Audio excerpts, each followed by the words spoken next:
मोहन अपनी माँ सावित्री के साथ एक गांव में रहता था। मोहन के पिता का देहांत हो चुका था।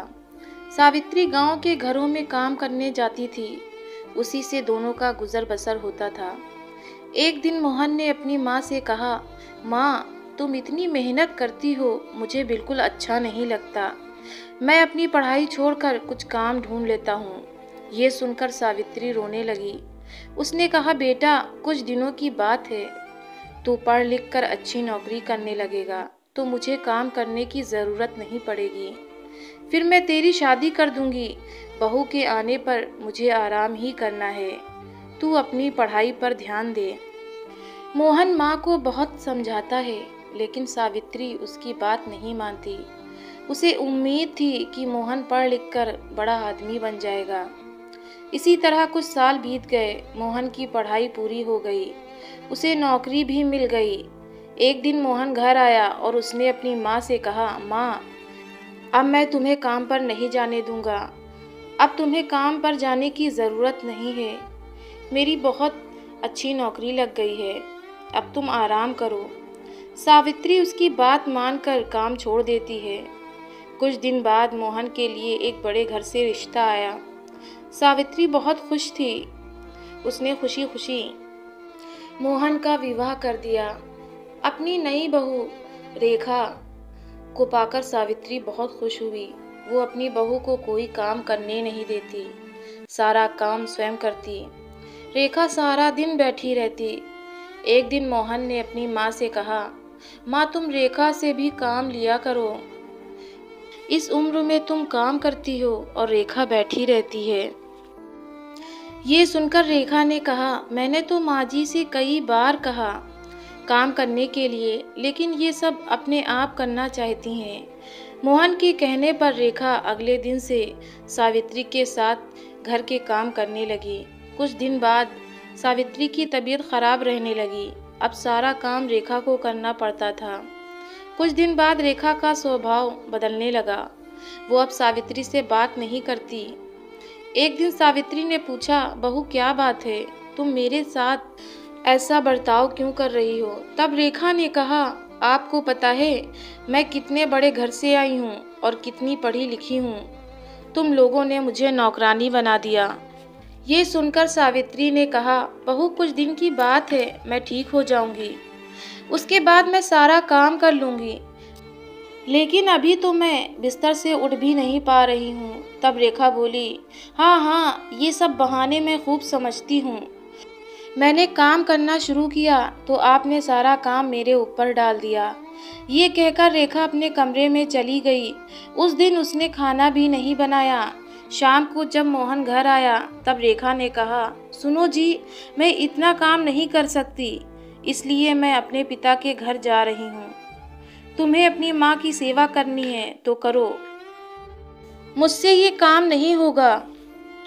ये सुनकर मोहन गुस्से में बोला, मैंने शादी अपनी माँ को आराम देने के लिए की थी। अगर तुम घर का काम नहीं करोगी तो माँ इस बीमारी में कैसे काम करेगी? ये सुनकर रेखा गुस्से में अपने घर जाने के लिए चल दी। तभी सावित्री ने उसे रोका और कहा, बहू, इस घर को छोड़कर मत जाओ, मैं सारा काम कर लूँगी। रेखा फिर भी नहीं मानती और अपने पिता के घर चली जाती है। उसके जाने के बाद सावित्री रोती रहती है। मोहन कहता है, माँ, तुम क्यों रो रही हो? उसका गुस्सा कम होगा तो वो आ जाएगी। ये सुनकर सावित्री कहती है, बेटा, तू अभी उसे लेकर आ और जब तक वो नहीं आए तू भी उसके साथ रहना। मोहन कहता है, माँ, मैं तुम्हें इस हाल में कैसे छोड़ सकता हूँ, कैसे जा सकता हूँ? लेकिन सावित्री कहती है, तुझे मेरी कसम, नहीं तो मैं अन्न जल त्याग दूंगी और मर जाऊंगी। सावित्री की जिद के आगे मोहन हार जाता है और रेखा को लेने उसके घर पहुंच जाता है। वो रेखा को बहुत मनाता है, लेकिन वो नहीं मानती। रेखा उससे कहती है, हम अलग घर लेकर रहेंगे, तुम अपनी माँ को हर महीने कुछ पैसे भेज देना। मोहन बेमन से उसकी बात मान लेता है और रेखा के साथ अलग मकान में रहने लगता है। उधर सावित्री अकेली रह जाती है। वो अकेले में बैठी बैठी अपने मोहन को याद करके रोती रहती थी। एक दिन सावित्री के घर पर कोई दरवाज़ा खटखटाता है। सावित्री दरवाज़ा खोलती है तो देखती है सामने रेखा का भाई राजेश अपनी पत्नी के साथ खड़ा था। वो दोनों अंदर आकर सावित्री से पूछते हैं, माँ जी दीदी कहाँ है? सावित्री उसे सारी बात बता देती है। ये सुनकर राजेश कहता है, माँ जी मैं सोच भी नहीं सकता था मेरी बहन ऐसा करेगी। मैं तो अपनी पत्नी के साथ शहर में रहता हूँ। आज दीदी से मिलने का मन हुआ तो यहाँ चला आया और इतनी बड़ी बात मेरे माता पिता ने भी मुझे नहीं बताई। ये कहकर वो चला जाता है। कुछ दिन बाद रेखा अपने पिता के घर जाती है। वहाँ उसे राजेश और उसकी पत्नी मिलते हैं। रेखा अपने भाई भाभी को देखकर बहुत खुश होती है और कहती है, भैया आप कब आए? मुझसे मिलने क्यों नहीं आए? और माँ पिताजी कहाँ हैं?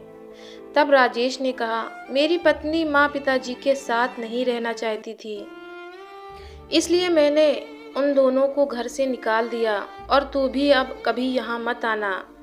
ये सुनकर रेखा के होश उड़ जाते हैं। वो रोने लगती है और कहती है, भैया आप मुझे इतना प्यार करते थे, अब कैसी बातें कर रहे हो? और इस उम्र में माँ पिताजी कहाँ जाएंगे?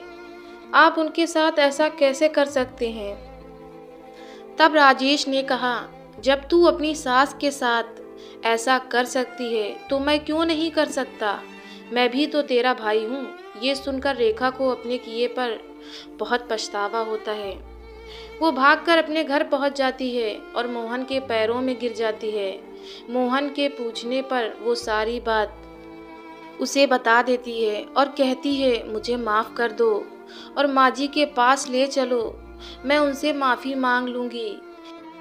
मेरे किए की सज़ा मेरे माता पिता को भी भुगतनी पड़ रही है, जाने वो किस हाल में होंगे।